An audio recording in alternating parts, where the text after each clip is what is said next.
Hello दोस्तों, welcome back to my channel. ये है प्रीवियस ईयर क्वेश्चन पेपर जो कि जून 2025 सेशन का है। MPSC 011 European union and world affairs का। ये इंग्लिश मीडियम में है। इसके बाद जो है नेक्स्ट नीचे जो है हिंदी मीडियम में है सेम क्वेश्चन पेपर। आपको कुछ चीज़ें तो पता ही होगी कि आपका जो टोटल एग्जाम है वो 50 मार्क्स का होता है और आपके पास टाइम लिमिट 2 आवर्स होती है। टोटल आपको 5 क्वेश्चन अटेंड करना होता है और होते टोटल 10 है दोनों सेक्शन को मिला के।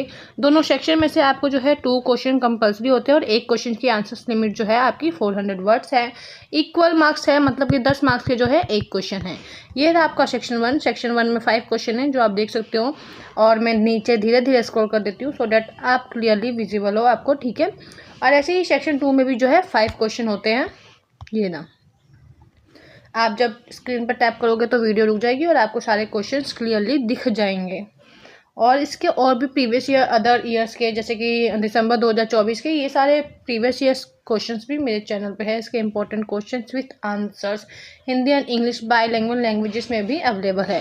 सेम क्वेश्चन पेपर जो कि जून 2025 का ही है और एमपीएससी 011 विश्व मामलों में यूरोपियन यूनियन, यही क्वेश्चन पेपर है लेकिन हिंदी मीडियम में है, ठीक है। ऊपर के नोट आपको पहले से ही पता है। तो अब हम खंड 1 पे आते हैं। खंड 1 में भी आप देख सकते हो 5 प्रश्न हैं जिसमें संघीय, अंतर सरकारी और सहयोगी दृष्टिकोण के बीच में जो है अंतर पूछा गया है यूरोपियन एकीकरण के संदर्भ में, ठीक है।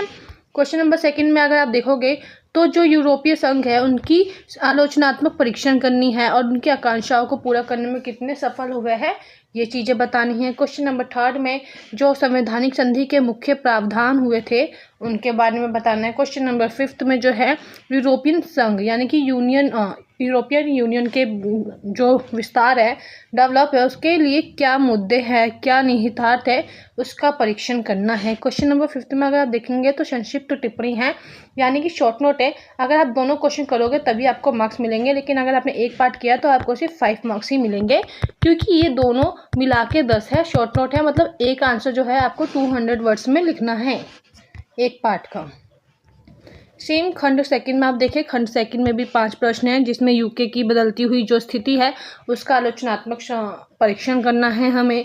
भारत और यूरोपीय संघ संबंधों को प्रभावित करने वाले जो मुद्दे हैं उसके बारे में बताना है। पर्यावरण संरक्षण और जलवायु परिवर्तन में जो यूरोपियन यूनियन है वो क्या क्या पहल कर रही है और उनका किस तरीके से भूमिका निभा रहे हैं वो, ये सारी चीज़ें भी हमें बताना है। क्वेश्चन नंबर 9 में अगर आप देखेंगे तो CAP यानी कि सामान्य कृषि नीति जो एकमात्र ऐसी नीति है जो वास्तव में यूरोपीय स्तर पर समान है, तो इसके बारे में आपको क्या लगता है, ये सारी चीज़ें आपको बतानी है, टिप्पणी करनी है। क्वेश्चन नंबर 10 में जो है गरीबी उन्मूलन में जो EU है, EU मतलब यूरोपियन यूनियन,